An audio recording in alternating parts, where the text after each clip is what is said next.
রমজানের রোজা বৈশাখ জ্যৈষ্ঠ আষাঢ় মাসে যে রোজা রেখেছেন 16-17 ঘন্টা, রাত 3টায় সেহরি শেষ, 3টে 3:30 আবার সন্ধ্যা 7টায় যে ইফতারি, এই 15-16 ঘন্টার রোজা। আরো যদি পরিশ্রমী মানুষ হয়, রোদ্রের ভিতরে কাজ করে, কত কষ্ট হয়। এই রোজা এত পরিশ্রমী হওয়ার কারণে আল্লাহ পাক রব্বুল আলামিন তার প্রতিদান রেখেছেন যে কিয়ামতে আল্লাহ তাআলা জান্নাতের পার্কের মধ্যে বসাইয়া সমস্ত রোজাদারদেরকে আল্লাহ তাআলা 500 বছর পর্যন্ত নিজ হাতে গালে উঠে খাওয়াবে। ইবাদত যেমন পরিশ্রমের, প্রতিদানও সেরকম উপযুক্ত। এমনই করে যেই ইবাদত করতে কষ্ট বেশি, আল্লাহ তাআলা সেই ইবাদতে প্রতিদান বেশি দেন। যেই ইবাদত প্রতিকূল পরিবেশে করেন, সেখানে আল্লাহ তাআলা নেকি বেশি দেন। সাহাবায়ে কেরাম নবী আলাইহিস সালামের কাছে জিজ্ঞাসা করেছে, হুজুর, আমরা ইমানদার, আখেরি জামানায় বাংলাদেশে গোপালগঞ্জেও ইমানদার হবে, আমাদের ইমানের দাম বেশি না শেষকালে আখেরি নবী আপনার উম্মতের আখেরি উম্মতের ইমানের দাম বেশি? হুজুর বললেন, তোমরা যারা আমার সাথে সাক্ষাৎ করেছো, কলেমা পড়েছো, আমাকে দেখা আমার 3200 মুজিজা দেখে তোমাদের বিশ্বাস হয়েছে আমি নবী, তোমরা কলেমা পড়েছো, তোমাদের ইমানের দাম একদিক দিয়ে অনেক বেশি। যে তোমরা, তোমাদের সম্পর্কে আল্লাহ পাক বলেছেন, রাদিয়াল্লাহু আনহুম ওয়া রাদু আন, তোমরা যেই সম্মান অর্জন করেছো এই সম্মান দুনিয়ায় কেউ পাই নাই। আর তোমরা চলে যাওয়ার পরে, আমি নবী বিদায় নেওয়ার পরে যারা আসবে, যত বড় বুজুর্গ হোক না কেন, তাদের সম্পর্কে এই ঘোষণা আল্লাহ পাক দেন নাই। যারা সাহাবায়ে কেরাম, তাদের সম্পর্কে রাদিয়াল্লাহু আনহুম ওয়া রাদু আন, তারা যেমন আল্লাহ পাকের উপরে সন্তুষ্ট, আল্লাহ পাকও তাদের উপরে সন্তুষ্ট হয়ে গেছেন। একটু বলি সুবহানাল্লাহ। হুজুর বললেন, সাহাবা হওয়ার কারণে তোমাদের মর্যাদা সবচাইতে বেশি। আব্দুল কাদের জিলানী রাহমাতুল্লাহ আলাইহির কাছে একজনে জিজ্ঞাসা করছে, হযরত, আপনার দাম বেশি না সাহাবাদের দাম বেশি? আব্দুল কাদের জিলানী রাহমাতুল্লাহ আলাইহি সাহাবা না। উনি বললেন, তুমি আর কখনো এমন প্রশ্ন করবা না, কোথায় সাহাবা আর কোথায় আমি আব্দুল কাদের জিলানী? আল্লাহর নবীর 100 লক্ষ সাহাবা, roll number 1 Abu Bakr, roll number 2 Umar, 3 নম্বরে ওসমান, 4 নম্বরে আলী, এমন করে সিরিয়াল দিতে দিতে যেই সাহাবার রোল নাম্বার হবে 1,24,000 তম, অর্থাৎ সবে মাত্র আমার নবী পাকের কাছে কলেমা পড়া একবার সাক্ষাৎ করে চলে গেছে, হুজুরের কাছে আর বসার সুযোগ পাই নাই।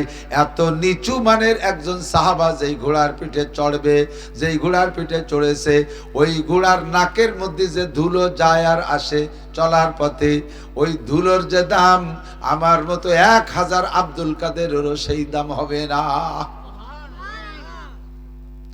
এজন্য নবী বলেন, আল্লাহ আল্লাহ ফি আসহাবি লা তাত্তাখিযুহুম গরাদাম মিন বাদি, আমার পরে আমার সাহাবায়ে কেরামদের সমালোচনার জন্য তুমি জবান খুলবা না, আমার সাহাবায়ে কেরামকে তোমার সমালোচনার টার্গেট বানাবা না।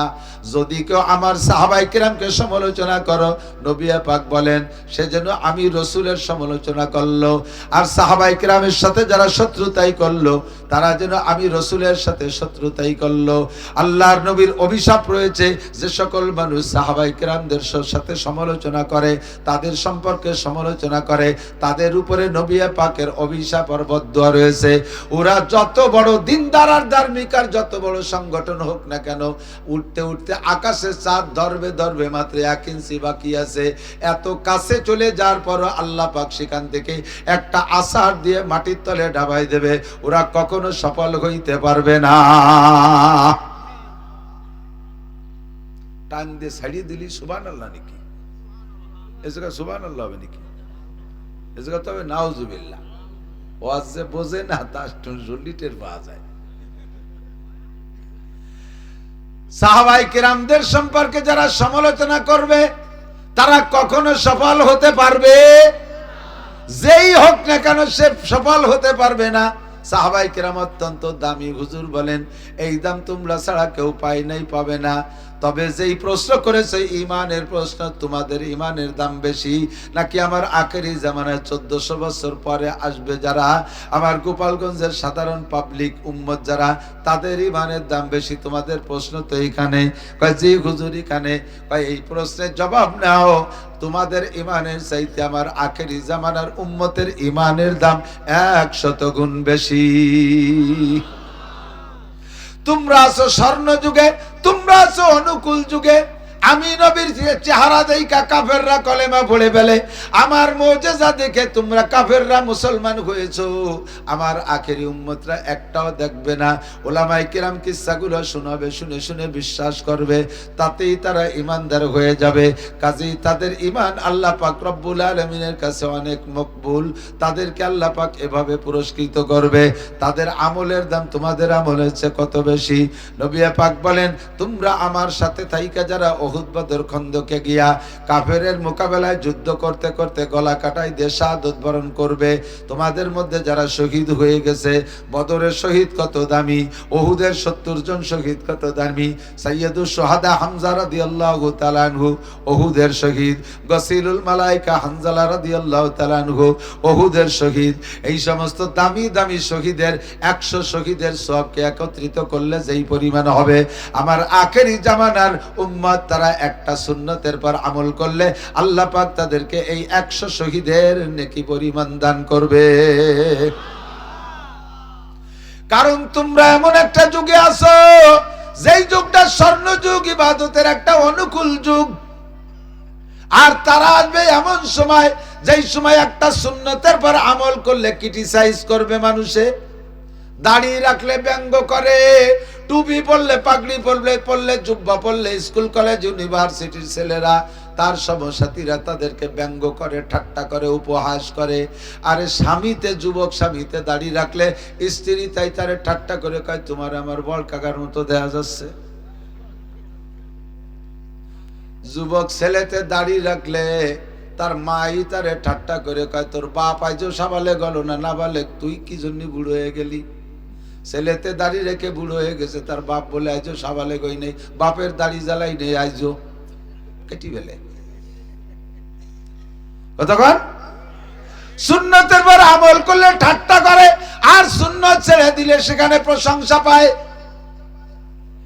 পাশা বেরানো টাইট প্যান্ট পরলে, নায়কের মতো গেঞ্জি গাইদা, বিদেশি খ্রিস্টানি কাটিং এ যদি চুল কাটে, রাস্তা দিয়ে কালো চশমা পরে যদি মোটরসাইকেলে পাঙ্কু দেয়, একদল যুবক গায় smart man, thank you, golden A plus, বুড়ো আঙ্গুল দেয়। কতক্ষণ সেখানে যদি এমন স্কুল কলেজ ইউনিভার্সিটির ছেলেরা যদি জামা জুব্বা পাগড়ি পরে, তারে ঠাট্টা করে, হুজুর হয়ে গেছে, চোখ গুছাইয়ে বিলের মতো। এই মুহূর্তে সুন্নতের পর আমল করা বড় কঠিন।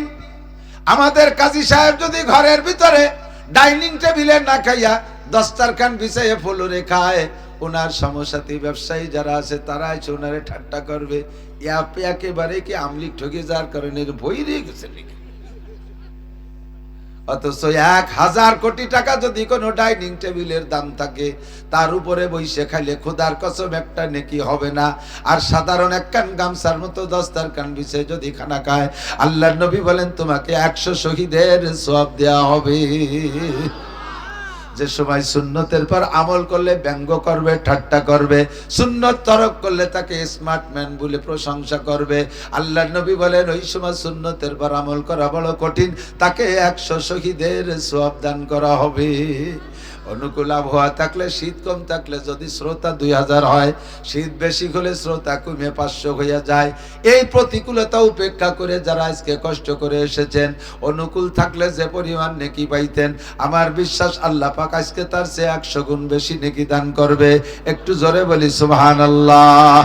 আমি মাত্র 2টা কথা বলে শেষ করে দেব, দোয়া করে দেব, মাত্র 2টা কথা, ইনশাআল্লাহ আল্লাহ পাক কবুল করুক। 2টা কথার একটা হলো হিদায়াত, একটা হলো ঈমান, আরেকটা হলো আমল। একটা হলো ঈমান, আরেকটা হলো আমল। ঈমান গ্রহণ করার নাম হলো হিদায়াত পাওয়া। ঈমান আর হিদায়াতের ব্যাপারে আল্লাহ পাক রব্বুল আলামিন আমাদেরকে স্বাধীনতা দিয়েছেন। কথা বলেন, ঈমান আর হিদায়াত গ্রহণের ব্যাপারে আল্লাহ পাক স্বাধীনতা দিয়েছেন। আল্লাহ পাক বলেন লা ইকরাহা ফিদ্দিন, ধর্মের মধ্যে কোনো জবরদস্তি নাই। কোনো মুসলমানকে মাইরে পিটাই কলেমা পড়াতে পারবা না, কোনো খ্রিস্টান ইহুদ নাসারা হিন্দুকে মাইরে পিটাইয়া কলেমা পড়াইতে পারবা না, ধর্মের জন্য ঈমানের জন্য তাকে চাপ প্রয়োগ করতে পারবা না।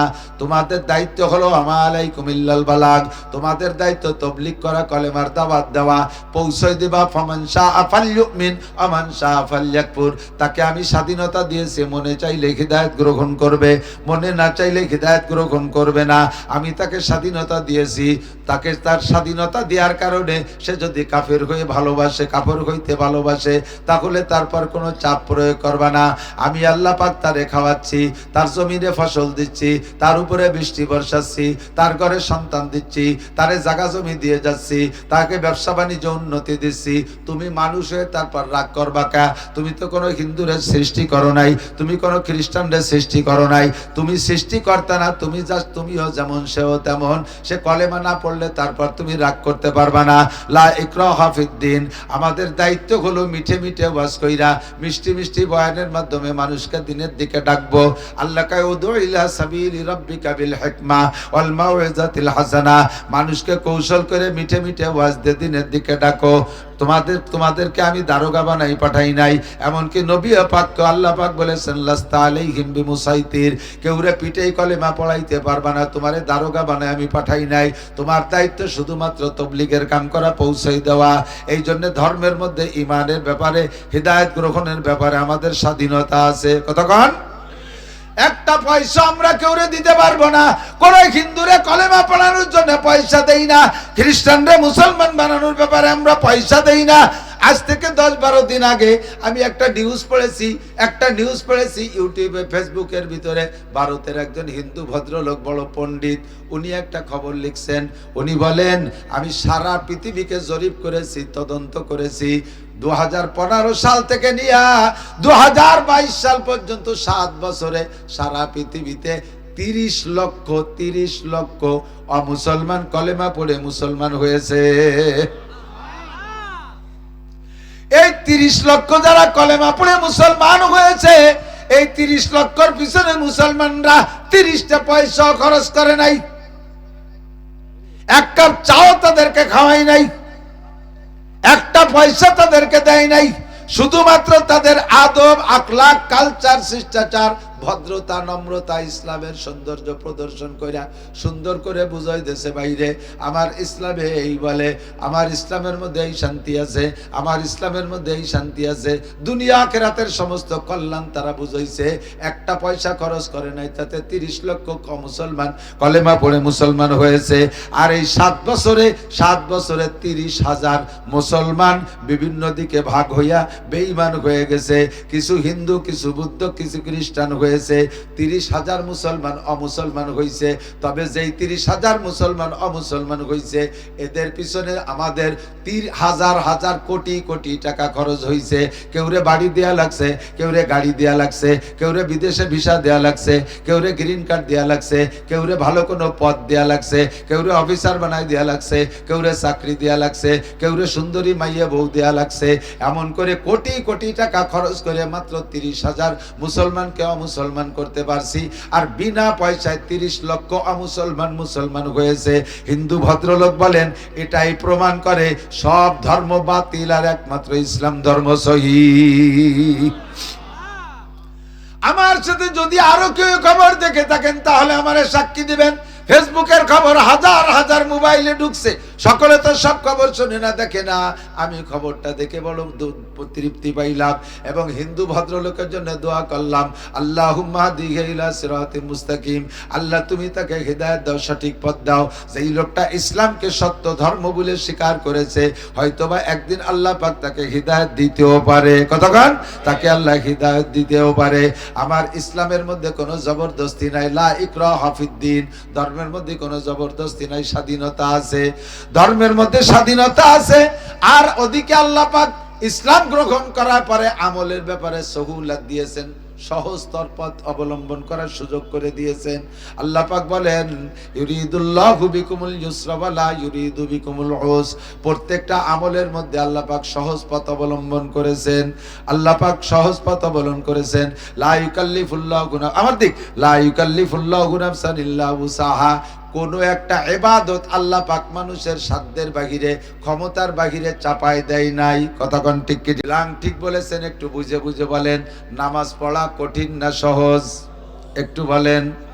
সহজ কাদের জন্য? যারা পড়তে পড়তে অভ্যস্ত হয়ে গেছে। আল্লাহ পাক বলেন ওয়া ইন্নাহা লাকাবীরাতুন ইল্লা আলাল খাশিন। যাদের অন্তরে আল্লাহর ভয় আছে তাদের জন্য নামাজ সহজ, কিন্তু যাদের না পড়তে না পড়তে অভ্যাস হয়ে গেছে তাদের জন্য বিশাল কঠিন। এরাই হলো মুনাফিক। হুজুর তো মুনাফিক বলছে, অনেকক্ষণ মুনাফিকের বয়ান করেছেন। আরে যাদের ভিতরে নিফাক আছে, মুখে কলেমা পড়েছেন আমানতু বিল্লাহি ওয়া মালাইকাতিহি ওয়া কুতুবিহি, আমানতু বিল্লাহি কামা হুয়া বিআসমাইহি ওয়া সিফাতিহি ওয়া কাবিলতু জামিয়া কামিহি ওয়া আরকানিহি। কলেমা পড়ে আল্লাহর সমস্ত বিধান মেনে নইলাম বলে স্বীকার করেছে, অথচ এক নম্বরে সে নামাজ পড়ে না। এই লোকটা ওয়াদা খেলাপ করার কারণে মুনাফিক। কথা কোন ঠিক কি ঠিক না? যাদের অভ্যাস নাই নামাজ পড়ার তাদের জন্য বড় কঠিন, কিন্তু নামাজ পড়া একেবারে ইজি, একেবারে সহজ যদি অভ্যাসে পরিণত হয়ে যায়। শরিয়াত যখন তবিয়াতে পরিণত হয় তখন শরিয়াতে আর আমলে কোনো কষ্ট থাকে না, আর তবিয়াতে যখন পরিণত না হয় অতক্ষণ পর্যন্ত কষ্ট হয়। একটু সাক্ষী দেন যারা রেগুলার নামাজ পড়েন, যারা রেগুলার নামাজ পড়েন, নামাজের ওয়াক্ত আসলে আপনাকে সব কাম কাজ থেকে নামাজের দিকে টান দেয়। কতক্ষণ? যদি কারণবশত কোনো এক ওয়াক্ত নামাজ পড়তে না পারেন, বলেন কেমন লাগে? ভয় লাগে কি লাগে না? ঘর থেকে বেরোইতে ভয় লাগে। ফজরের নামাজ যদি না পড়েন বাইরে যাইতে ভয় লাগে, ঠ্যাং কাঁপে, হাত পাও কাঁপে। মনের থেকে এটা বুঝ হয়ে যায় আজকে মনে হয় যে জায়গায় হাত দেবো, যে কাজে হাত দেবো সফল হতে পারবো না, ব্যর্থ হব, এমন বলে একটা আতঙ্ক সৃষ্টি হয়ে যায়। যারা নামাজ পড়ে তাদের জন্য কোনো কষ্ট হয় না, পড়তে পড়তে অভ্যাস হয়ে গেলে এরকম করে প্রত্যেকটা ইবাদত আল্লাহ পাক সহজ করে দিয়েছেন। এবার নামাজের মধ্যে আসেন, যখন নামাজ আপনি পড়বেন, নামাজ পড়তে ওযু লাগে, নামাজ পড়তে ওযু লাগে। বিনা ওযুতে নামাজ হবে? বিনা ওযুতে নামাজ হবে না। যত শীত হোক আর যত ঠান্ডা হোক, ওযু ছাড়া নামাজ হবে না। কতক্ষণ? বিনা ওযুতে সিজদা দেওয়া হারাম। সিজদা দিয়ে নেকির আশা করলে ঈমান পর্যন্ত নষ্ট হয়ে যাইতে পারে। কাজেই ওযু করতেই হবে। খুব কঠিনভাবে বলে দিলাম। এখন আপনি অসুস্থ মানুষ, রোগী, আপনি অসুস্থ মানুষ রোগী, অথবা পানি পাচ্ছেন না। এখন আপনি আল্লাহর কাছে বললেন, আল্লাহ আমাদের দেশি হুজুর মৌলানা নাসির সাহেব যেভাবে টাইট দিয়ে কইল, যেভাবে টাইট দিয়ে বলল যে নামাজ বিনা ওযুতে হবে না, আমার তো ওযু বানাইলে রোগ বেড়ে যাবে, আমি কি করতে পারি? আল্লাহ পাক বলেন যত শক্ত করে বলুক তোমার জন্য বিকল্প ব্যবস্থা আছে, তোমার জন্য সহজ ব্যবস্থা আছে। রাস্তায় মাঝে মাঝে দেখবেন ব্রিজ ভাঙ্গা ব্রিজকে সংস্করণের কাজে যখন হাত দেয় তখন ওই পাশ দিয়ে একটা বিকল্প সড়ক বানায়। বিকল্প সড়ক বানায়, বিকল্প সড়ক না বানাইয়া সরাসরি ব্রিজ ভেঙে ছেড়ে দেয় না, তাহলে বরাবর গাড়ি যে হুড়মুড় করে ভেঙে ছুড়ে পড়বে। এই জন্য বিকল্প সড়ক বানায় দেয়। আল্লাহ কায় তোমার নামাজের রাস্তার ভিতরে এখন ভাঙ্গা ব্রিজ বেঁধে গেছে, অজু বানাইতে পারতেছ না, প্রচন্ড ঠান্ডা, আর ঠান্ডার পানি দিয়ে অজু বানাইলে জ্বর বেড়ে যাবে, রোগ বেড়ে যাবে। এমন যদি তোমার ভয় থাকে, তোমার জন্য বিকল্প সড়ক রেখেছি, সাইড দিয়ে তোমার বিকল্প সড়ক, ফাতায়াম্মামু সাঈদান তাইয়্যিবা, তাহলে তুমি পাক মাটি দিয়ে তায়াম্মুম করে নামাজ পড়তে পারো।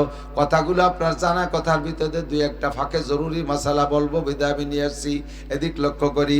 আপনি পাক মাটি দিয়ে তায়াম্মুম করে নামাজ পড়তে পারেন, আপনাকে নামাজ ছাড়ার কোনো অনুমতি। আপনি ওযু বানাইতে পারেন না, আপনাকে পবিত্র মাটি দিয়ে তায়াম্মুম করে নামাজ পড়ার ব্যবস্থা আল্লাহ রেখেছে।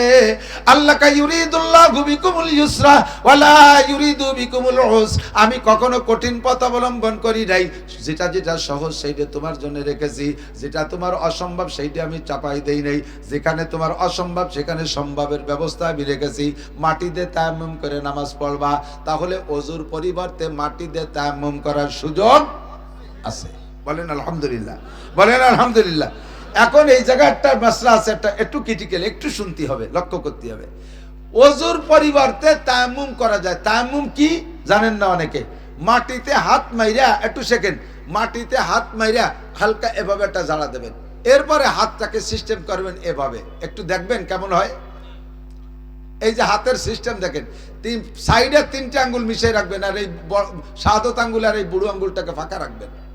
এভাবে করে প্রথম ডান হাতের তল দিয়ে এভাবে নিয়ে এই 2 আঙ্গুল দিয়ে এখানে মোড় দিয়ে সামনে দিয়ে এক টান, হাতের তালুতে মিশেবেন না এটা।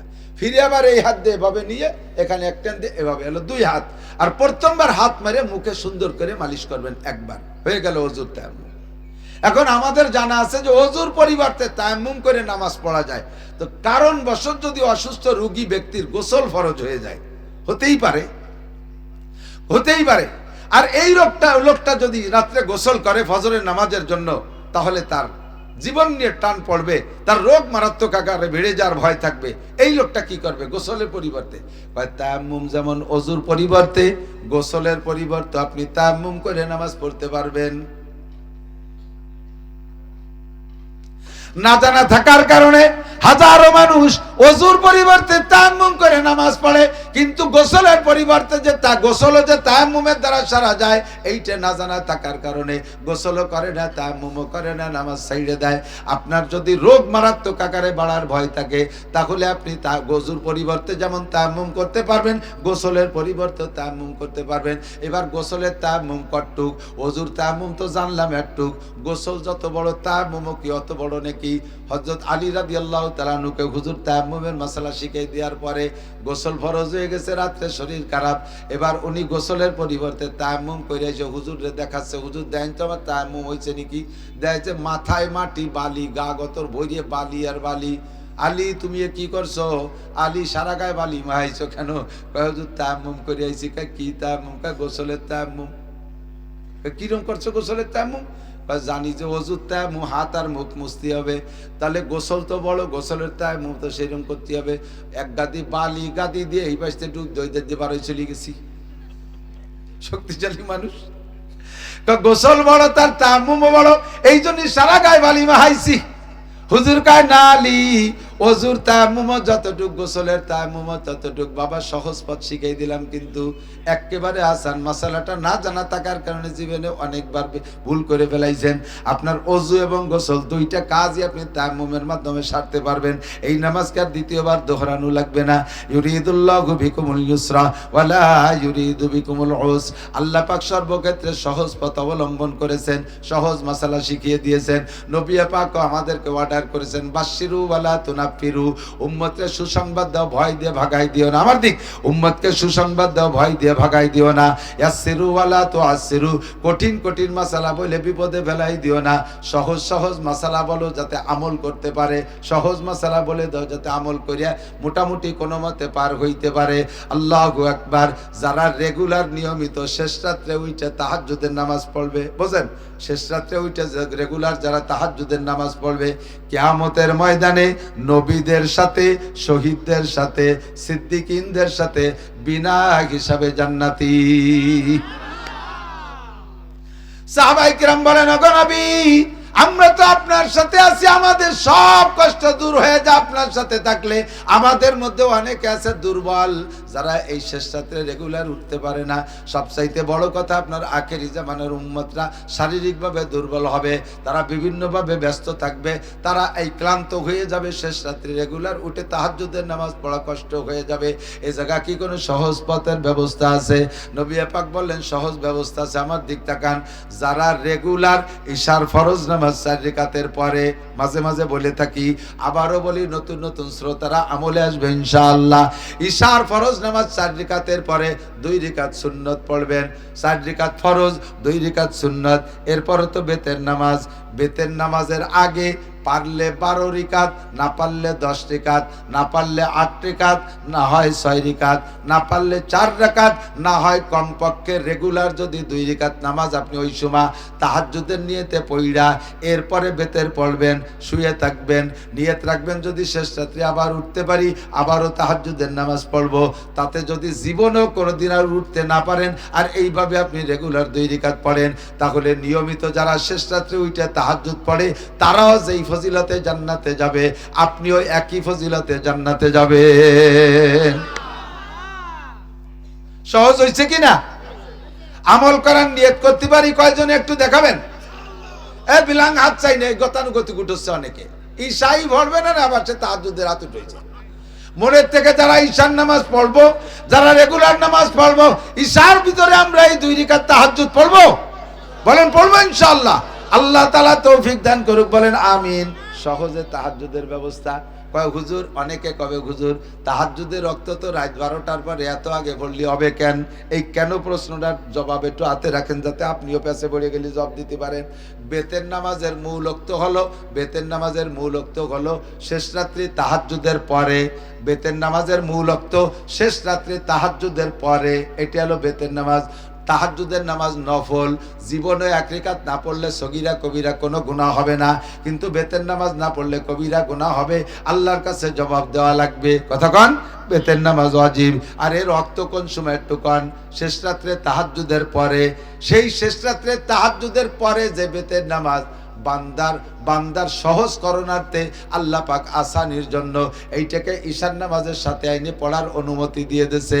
একটা ওয়াজিব নামাজে যদি আপনার সহজের জন্য ওয়াক্ত চেঞ্জ করে আগে আইনে পড়ার অনুমতি হয়, তাহলে তার সাথে যে তাহাজ্জুদ নফল ছিল সেটা আগে আসাতে কি কোনো দোষ হতে পারে? কোনো দোষ হইতে পারে না। কাজেই কেউ প্রশ্ন করে আটকাইলে আপনি বলবেন, মিয়া বেতের নামাজের অর্থ ছিল শেষ রাত্রে, তারে যদি ঈশার সাথে পড়া যায় তাহলে শেষ রাত্রে তাহাজ্জুদে কেন পড়া যাবে না? তবে পার্থক্য এতটুক, শেষ রাত্রে তাহাজ্জুদ আর সন্ধ্যা রাত্রে পার্থক্য এতটুক। মুফতি নুরুল আমিন সাহেব হুজুর দারুণ একটা উদাহরণ বলেছিলেন। মিয়া এই জন্ডিস হইলে কবিরাজরা আখ্যাতি বলে, আখ্যাতি কয় না? জন্ডিসের রুগীরে আখ খাইতে বলে, আখের রস খাইলে, আখ খাইলে জন্ডিস সারে, টোটাল আখ খাইলে জন্ডিস সারে।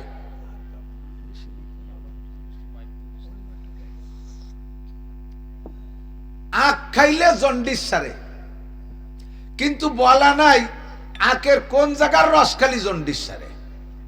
গুড়ার রস না মাছের রস না আগার রস, যে কোনো জায়গার রস খাইলেই জন্ডিস সারে। আখের আগা গুড়া সব জায়গার রস খাইলে জন্ডিস সারে। তবে আগার রস খাইলেও জন্ডিস সারে, কিন্তু আগার রস স্বাদ কম, নুনতা ভাঙছে, যদিও ভাঙছে কিন্তু আবার বেরোতি সহজ। আগা নরম, দাঁত নরম হলিও গুড়োরা একসাথে সবাই চাবাই বের করতে পারে, কিন্তু মজা কম। আর গোড়ার রসও জন্ডিস সারে, কিন্তু শক্ত, বেরুতি কষ্ট, তবে মজা বেশি। তবে আখের আগার রসও জন্ডিস সারে, খাইতে মজা কম, বের করতে সহজ কিন্তু মজা কম। গোড়ার রসও জন্ডিস সারে, কিন্তু বের করতে কষ্ট, কিন্তু মজা বেশি। নবী পাক বলেন, সন্ধ্যা রাত্রে তাহাজ্জুদ হলো আখের আগার রসের মতো, জন্ডিস সারে কিন্তু মজা কম, বাইরুতি সহজ, ভর্তি সহজ। আর শেষ রাত্রি তাহাজ্জুদ হলো আখের গোড়ার রসের মতো, ওটাও জন্ডিস সারে, কিন্তু বের করতে কষ্ট, তবে মজা বেশি।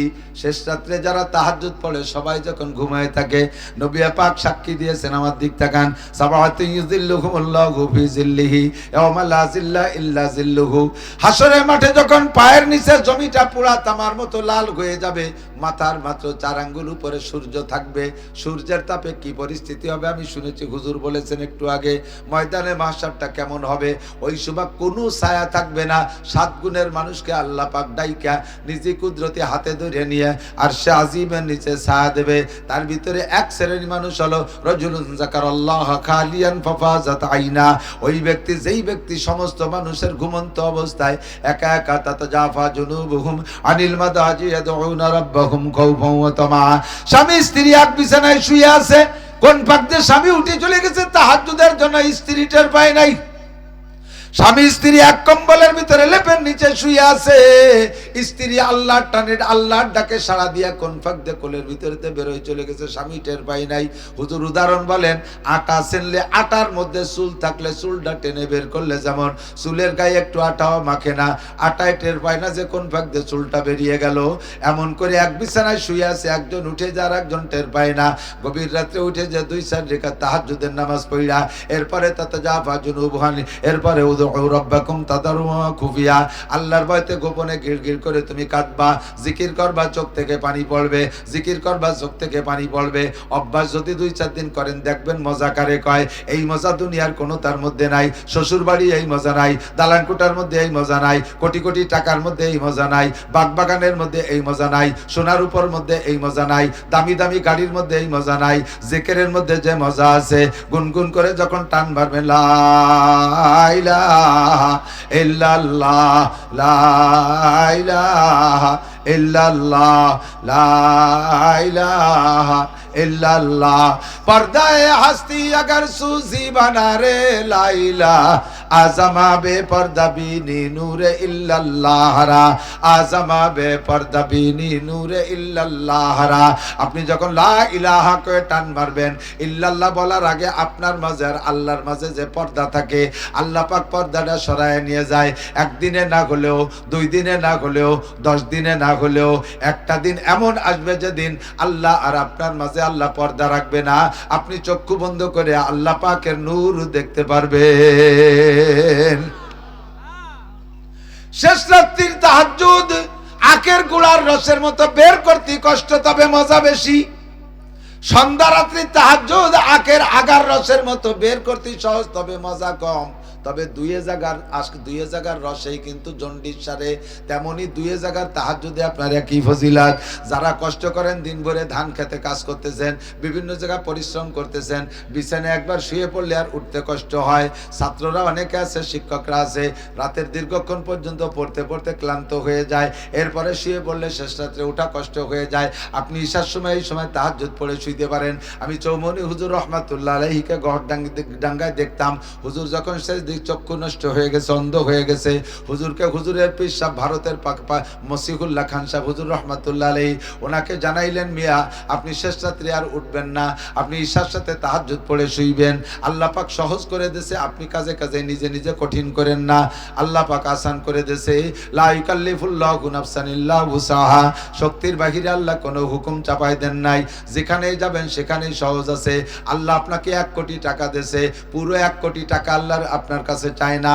এর থেকে 50 লাখ টাকাও চায় না আল্লাহ, এর থেকে 25 লাখ টাকাও চায় না আল্লাহ, এর থেকে 10 লাখ টাকাও চায় না আল্লাহ, এর থেকে 20 লাখ টাকাও চায় না আল্লাহ। কয় আমি নেই কম দেই বেশি, আমার স্বভাবই হলো নেই কম দেই বেশি। তোমার 1 কোটি টাকা দিছি বান্দা, তুমি 97.5 লাখ টাকা তুমি খরচ করবা, আমারে দিবা মাত্র 40 ভাগের 1 ভাগ, আমারে দিবা মাত্র 2.5 লাখ টাকা, 40 ভাগের 1 ভাগ। তোমারে 40 কোটি টাকা দিছি, তোমার কাছে আমি 20 কোটি টাকা চাই না, 10 কোটি টাকাও চাই না।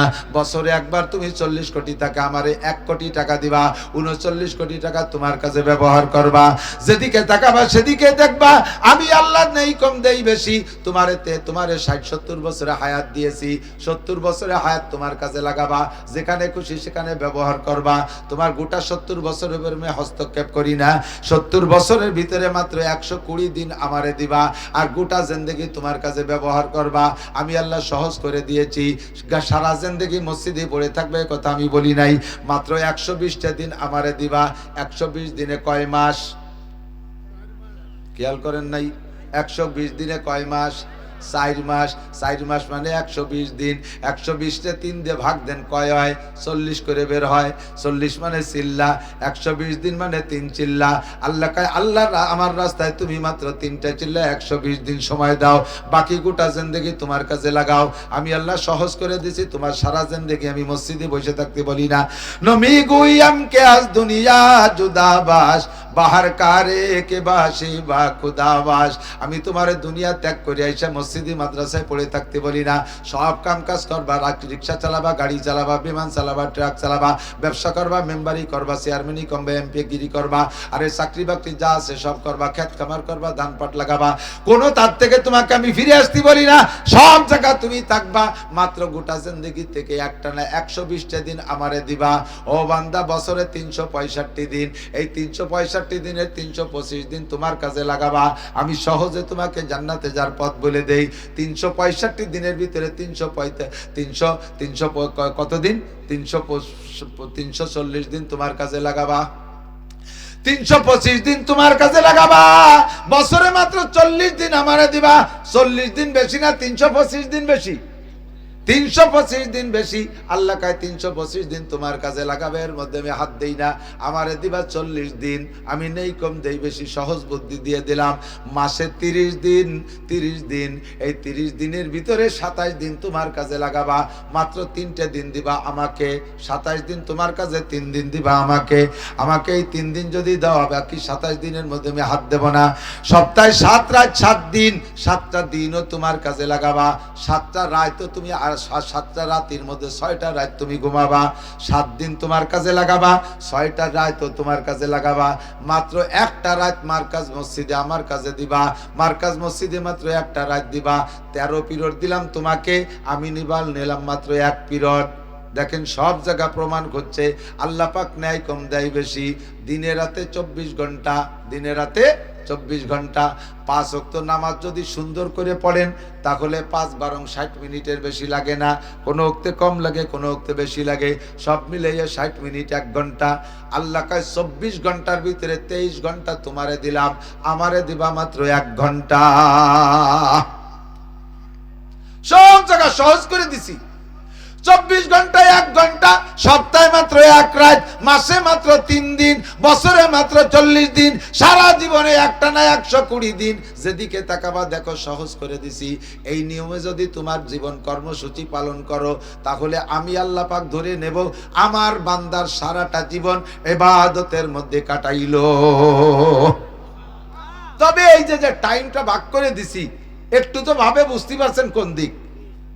120 দিন মানে তবলিগি 3 চিল্লা, বছরে 40 দিন মানে তবলিগি 1 চিল্লা, মাসে 3 দিন মানে তবলিগি 3 দিন, হ্যাঁ, সপ্তাহে 1 রাত মানে মারকাজে মসজিদে তবলিগি 1 রাত।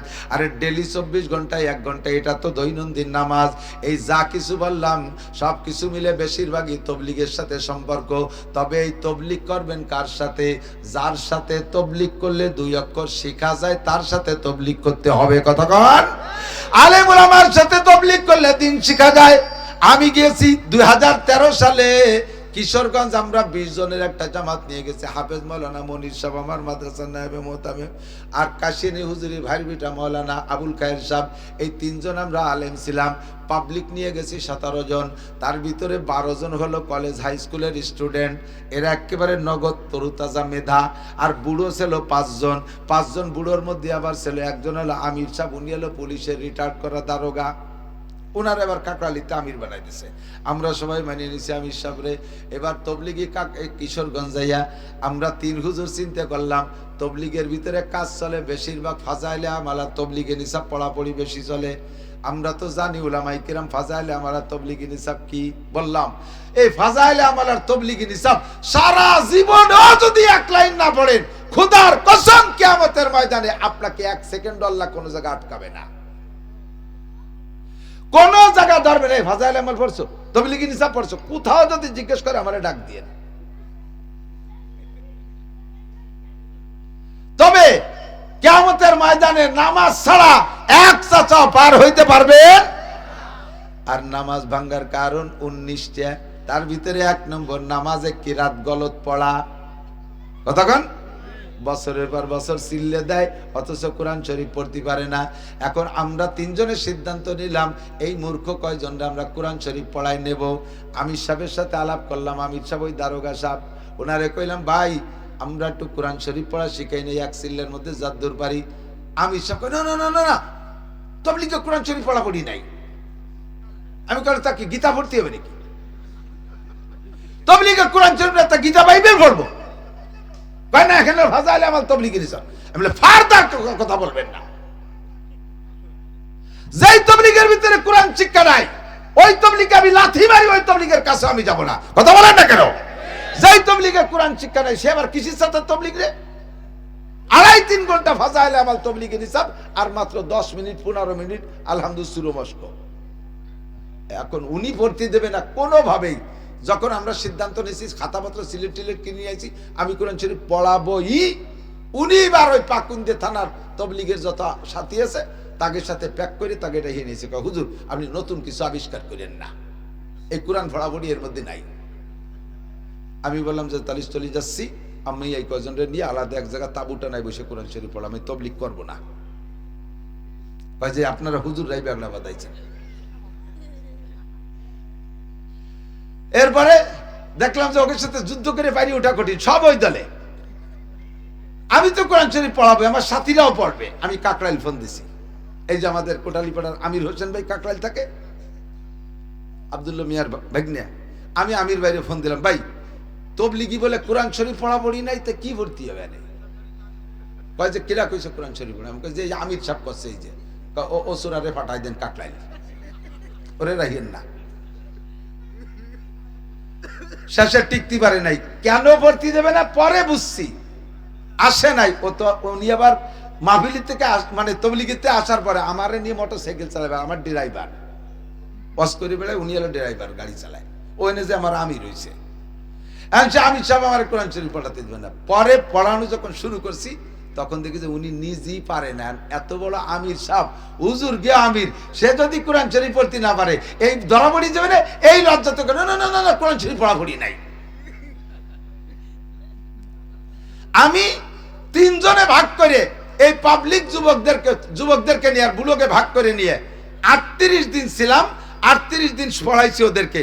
আলিফবা থেকে নিয়ে কোরআন শরীফ পড়া শিখাইয়া মাত্র 3 দিনই কোরআন শরীফ পড়া শিখাই ফেলাইছি। বেরেন ভালো তো স্কুল কলেজের ছাত্র, কাঁচা বেরেন। 38 দিনে 8 পারা সবক পড়াইয়া বাড়ি আনছি। বলবেন না সুবহানাল্লাহ? কাকরাইল আসলে কারগুজারি শোনে, কাকরাইল আসলে কারগুজারি শোনে এই জামাতে আপনাদের কি কি হয়েছে। তা আমরা বললাম যে হুজুর আমরা এই একটা কাম করছি, এটা কাম না কাম তা জানি না। এই 12 জন রে কোরআন শরীফ পড়া শিখাইয়া 8 পারা সবক পড়াই আনছি। আর এই বুড়ো কাটা হতে একেবারে বিলে আঠাইলে মাটি শুয়ে গেলি যায়, ওর মধ্যে কিচ্ছু ঢোয়ে না, পারি নে মোটে। তারপরও অক্ষর শিয়াইয়া জের জবর বের জজম তাজ দিয়ে ছিঁয়ে ফেলাইছিলাম। আর এক চিল্লে থাকতে পারলে ও কাটারও মুসলমান বানায় বাড়ি আনতে পারতাম। উলামায়ে কিরামের সাথে গেলে কোরআন শিক্ষা করা যায়, শরীয়তের সব বিধান জানা যায়। কথা বলেন ঠিক কি ঠিক না? দেখি কয়জন মূর্খ বসে বসে তবলিগ করে, একে অপরের তবলিগে মস্ক করাচ্ছে। আমি নিজে কানে শুনছি, ইয়্যাকা না'বুদু ওয়া ইয়্যাকা নাস্তাঈন, এই না সূরা ফাতিহা যে পড়াচ্ছে, সে পড়াচ্ছে ইয়্যাকা না'বুদু ওয়া ইয়্যাকা নাস্তাঈন, ইয়্যাকা না'বুদু ওয়া ইয়্যাকা নাস্তাঈন। আরো খুব উনি কয় যে না, আমি তো শুনছি হুজুর কইতে ইয়্যাকা না'বুদু, যারে পড়াচ্ছে সে ভালোই রে, কার পড়ানোওয়ালা ওই কয়। কয় মূর্খ যদি একসাথে যায় তাহলে পিকনিক খাওয়া ছাড়া কোনো উপায় নাই। কথা বলেন ঠিক ঠিক না? আল্লাহর কোরআন শুদ্ধ করে পড়া শেখা যায়। আলেমদের সাথে তবলিগি যাবেন।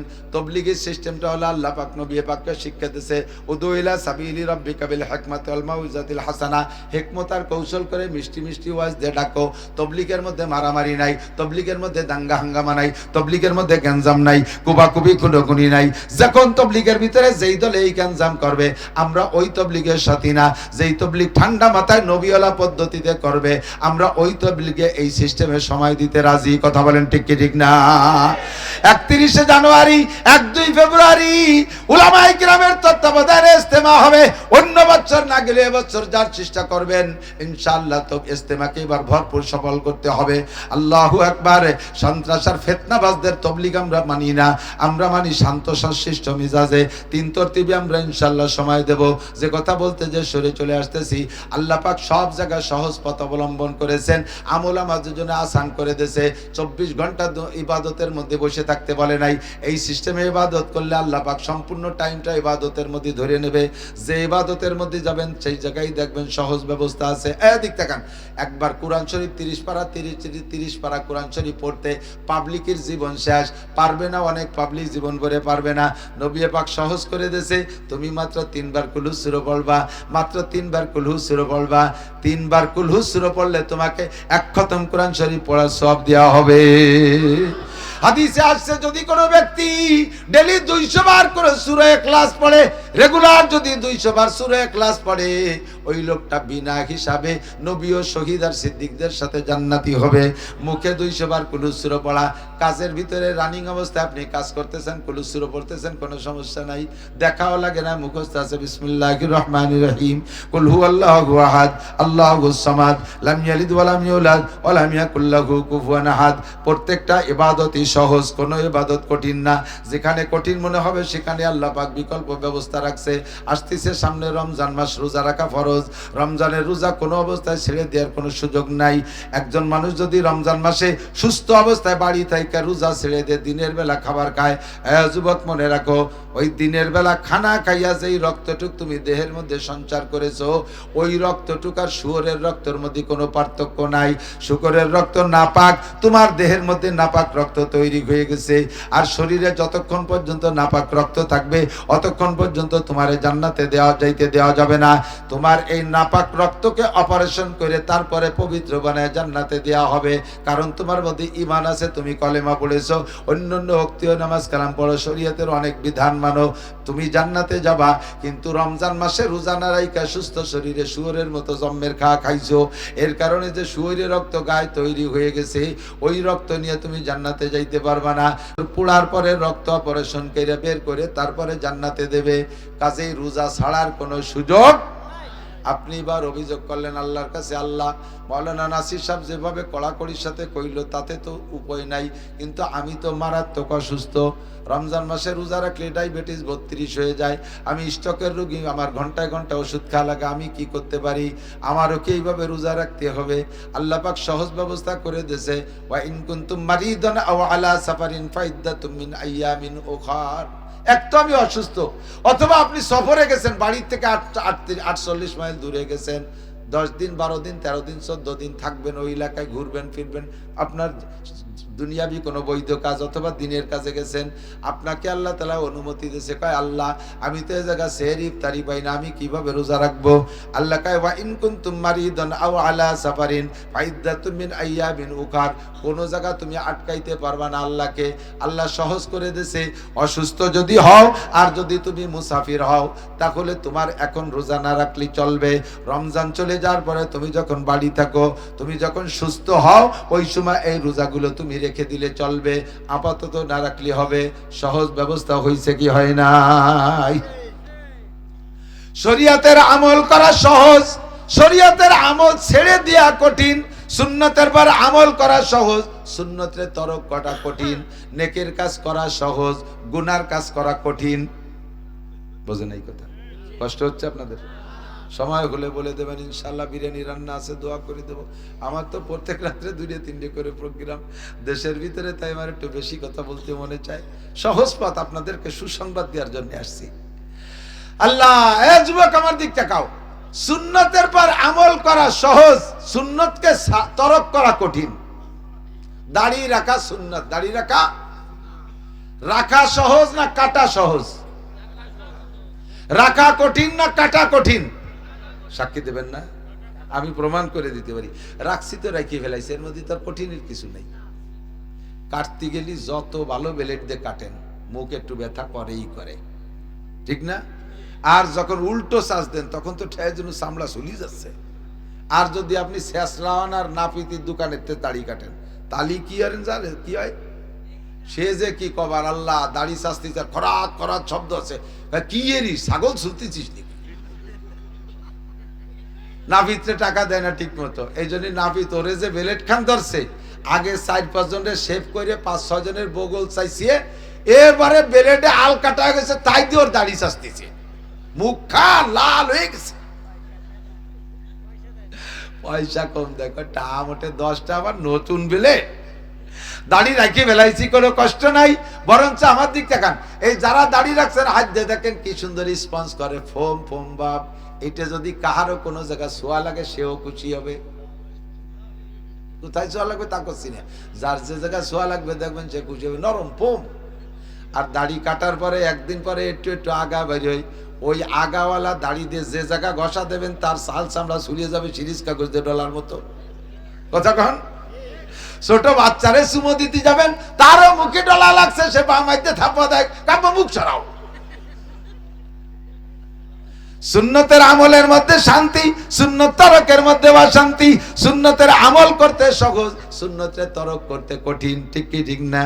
দাড়ি রেখে 2 ভাই, একবার বয়স 50, এ ভাই দাড়ি কাটিয়ে একেবারে ক্লিন শেপ সুন্দর করে প্যান্টটা ইনটিন করে পয়সা করি কামাই আছে বলে, স্বাস্থ্য শরীর ভালো, একেবারে যুবকের মতো দেখা যাচ্ছে। ছোট ভাই মাওলানা 25 বছর বয়স, বড় ভাইয়ের বয়স 50, ছোট ভাইয়ের বয়স 25, এরকম পার্থক্যের বয়স আছে না নাই? আমার বড় বোনির বড় ছেলে আর আমি এক বয়সী, দুই ভাই এরকম বয়সের পার্থক্য। ছোট ভাই আলেম, দাড়ি রাইখা একেবারে মুখে এরকম মুরব্বি বানায় ফেলাইছে। দুই ভাই একসাথে গোপালগঞ্জ দোকানে যাবেন, যে কোনো দোকানে, কাপড়ের দোকানে যদি ভিড় থাকে দেখবেন দোকানদার কার সাথে কি আচরণ করে। বড় ভাই তো ইন করা দাড়ি চাচা, ওরে যুবক দেখা যাচ্ছে, বড় ভাইরে কয় এই ছোটরা নামি দাঁড়াও, এই ছেলে নামি দাঁড়াও। ছোট ভাইরে কয় চাচা আপনি চেয়ারে বসেন। ছোট ভাইরে চাচা করে চেয়ারে বসায়, বড় ভাইরে ইয়াং কয়ে খোকা বলে নামাইয়া দেয়।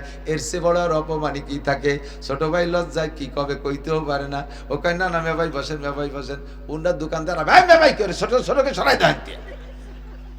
তাহলে দাড়ির মধ্যে সম্মান না দাড়ি কাটার মধ্যে সম্মান?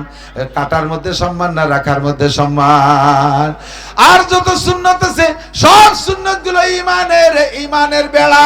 যত সুন্নত আছে সব সুন্নত ইমানের বেড়া। আপনি যখন সুন্নতের পাবন্দি করবেন তখন দেখবেন আপনার ইমান মজবুত হবে, অনেক গুনাহ থেকে বাঁচতে সহজ হবে। দাড়ি কাটা অবস্থায় যা করা যায় দাড়ি রাখা অবস্থায় তা করা যায় না। কথা কোন ঠিক কি ঠিক না? দাড়ির একটা লজ্জা আছে, দাড়ির একটা বাধা আছে। আরে দাড়ি রেখে মুখে কিভাবে আমি মিথ্যে কথা কব? মুখে দাড়ি রেখে কিভাবে গালি দেব? এত বড় দাড়ি নিয়ে পরের মেয়ের দিকে কিভাবে তাকাবো? দাড়ি আপনার চোখরে কন্ট্রোল করবে, দাড়ি আপনার জবানরে কন্ট্রোল করবে। দাড়ি রেখে কিভাবে গান শুনতে যাব? দাড়িতে আপনার কানরে কন্ট্রোল করবে। পরের মেয়ের গায়ে হাত দেবে, দাড়ি রাখা অবস্থা। আরে দাড়ি রেখে কিভাবে জায়গায় হাত দেব? লজ্জায় আপনার দাড়িতে আপনার হাত রে কন্ট্রোল করবে।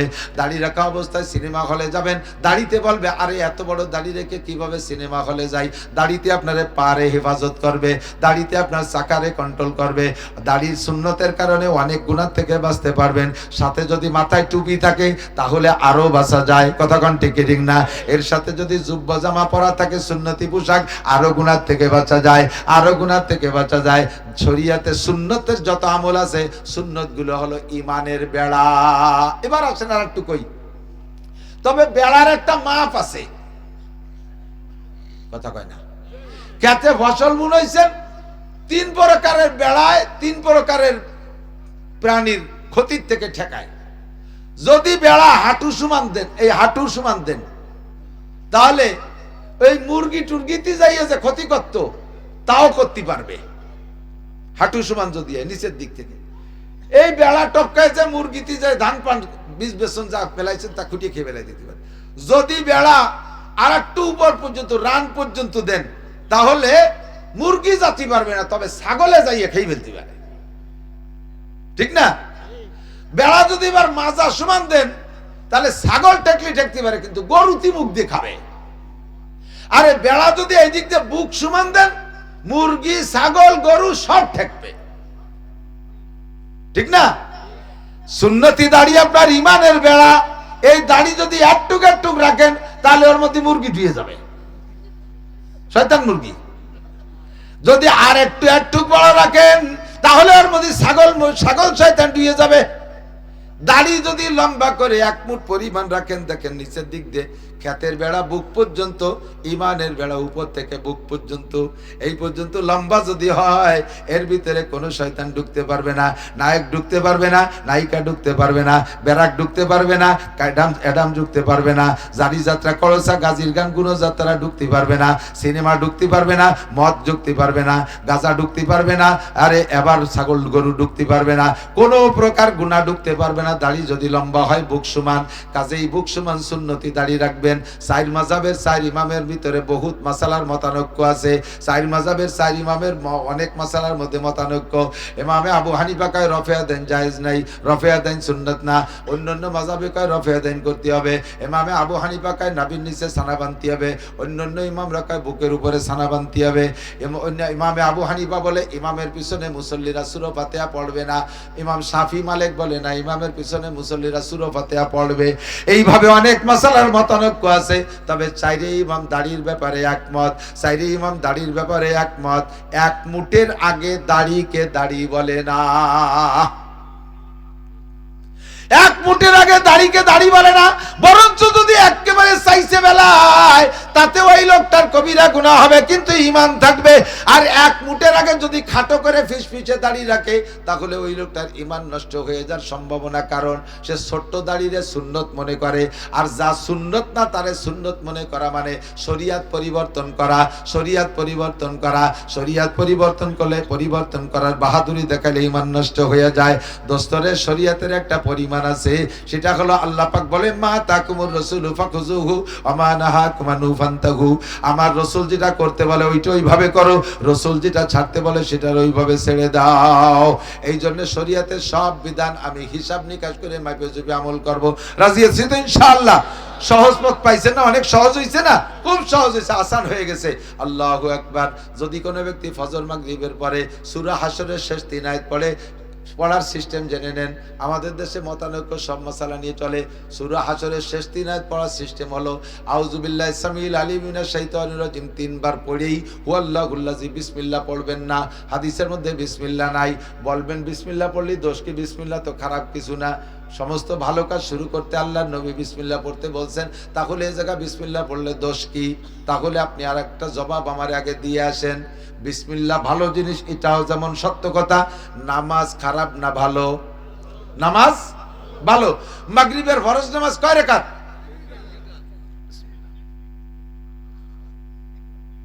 মাগরিবের ফরজ নামাজ 3 রাকাত। এখন আজকে সময় আছে, আপনি ভালো হাফেজ, ঝামেলা টামেলা নাই, চিন্তা করলেন যে বাংটা জীবন ভরে 3 রাকাত পড়লাম, আজকে 4 রাকাত পড়ে দিই। 14 রাকাত। আপনি হাফেজ মানুষ, 4 নম্বর রিকাতে সূরা বাকারা 2.5 পারা পড়ি হয়েছে। আগের 3 রিকাত পড়ার সময় দোকানপাটের হিসেব নিকেশ মেলাতা করছেন। 4 নম্বর রিকাতে ঢুকে খুব একাগ্রতার সাথে আল্লাহ আমার সামনে পুলসিরাতের পর দাঁড়িয়ে আছি, ডাইনে আমার জান্নাত, বামে আমার জাহান্নাম, পিছনে আমার আজরাইল।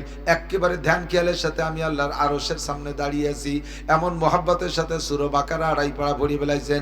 রুকু দিয়ে যে সুবহানাল আযীম 39 বার, সিজদায় যে আলা মারিয়ে দিয়েছেন 41 বার। খুব সুন্দর করে ধ্যান খেয়ালের সাথে 4 নম্বর রিকাত নামাজ পড়ছেন। নামাজ হবে? কথা কন। কেন? নামাজ তো ভালো জিনিস, পড়ছেন তো, অসুবিধা কি? আর কত বড় একটা কিরাত পড়ছেন, অসুবিধা কি? অসুবিধা এটাই আল্লাহর নবীর তরিকার খেলাফ। কতক্ষণ? আল্লাহর নবীর তরিকার খেলাফ। নবী পাক যেটাকে তরিকা বলেছেন ইবাদতের, ওইটা ওইভাবে ইবাদত। ওর সাথে যত সৌন্দর্য আপনি বাড়ান, ওইটার নাম ইবাদত হবে না। কাজেই আউযু বিল্লাহি সামিল আলিম মিনাশ শাইতানির রাজিম 3 বার পড়েই হুয়াল্লাহুল্লাযী পড়বেন। বিসমিল্লাহির রহমানির রহিম নাই।